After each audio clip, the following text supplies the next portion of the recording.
அன்பு நேயர்கள் அனைவருக்கும் வணக்கம். பொதுவாக நாம எல்லோரும் அறிந்தது வரை அரச மரத்தடியில் இருக்கும் விநாயகரை வழிபட்டு வந்தால் உங்கள் வாழ்க்கையில் நல்ல முன்னேற்றத்தை கொடுக்கக்கூடிய அளவில் சக்தி வாய்ந்த ஒரு முதல் முழு கடவுளான விநாயகர் என்று சொல்லக்கூடிய பெருமை அரச மரத்தடியில் இருக்கும் விநாயகர் பெருமான் என்பவரை சேரும் என்பது உண்மை பொருள் என்று சொல்லப்படுகிறது. முன்னாடிலாம் பாத்தீங்கன்னா அரச மரத்தடியில் இருக்கும் விநாயகரை தான் அனைவரும் ஆராதிப்பாங்க.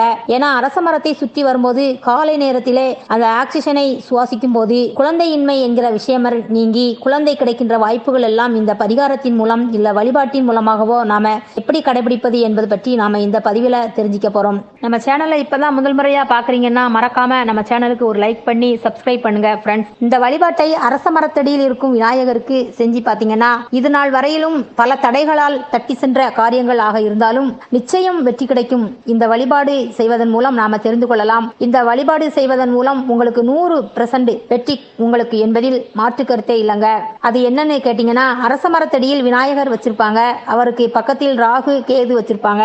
நாம என்றைக்கு வழிபட ஆரம்பிக்க போறோமோ அந்த நாளிலிருந்து 48 நாட்கள் அரச மரத்தடி விநாயகருக்கும் அந்த நாகருக்கும் சேர்த்து நம் கையாலே ஒரு குடம் தண்ணீர் கொண்டு வந்து, குடம் அப்படின்னு கேட்டீங்கன்னா அது சில்வர் குடமாக இருக்கக்கூடாதுங்க, பித்தளை குடமாக இருக்கலாம். இவ்வாறு தொடர்ந்து 48 நாட்கள் வழிபாடு பண்ணுவதற்கு விநாயகரின் உச்சியிலிருந்து பாதம் முழுவதும் படும்படியாக தண்ணீரை ஊற்றி பக்கத்தில் இருக்கும் நாகத்திற்கும் தண்ணீர் ஊற்றி அவர்களை பூஜை செய்வதற்கு சந்தனத்தை பன்னீரால் கரைத்து விநாயகரின் நெற்றியில் சந்தனம் குங்குமம் வைத்து அவரை அலங்காரம் செய்வதற்கு பூக்களால் அலங்கரித்து, பூக்கள் என்று சொன்னால் சாமந்தி பூ என்பது ரொம்பவும் சிறப்புங்க.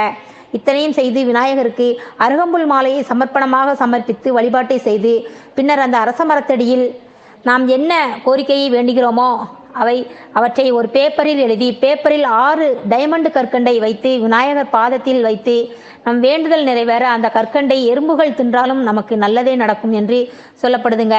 ஆனால் 1 மணி நேரமாவது அந்த பேப்பர் விநாயகரின் பாதத்தில் இருக்கணுங்க. குறைந்தது 6 டைமண்ட் கற்கள் பேப்பரில் வைத்திருங்க. இதன்படி மஞ்சளால் பிள்ளையாரை அலங்கரித்து அவரை 27 முறை சுற்றி வாருங்கள்.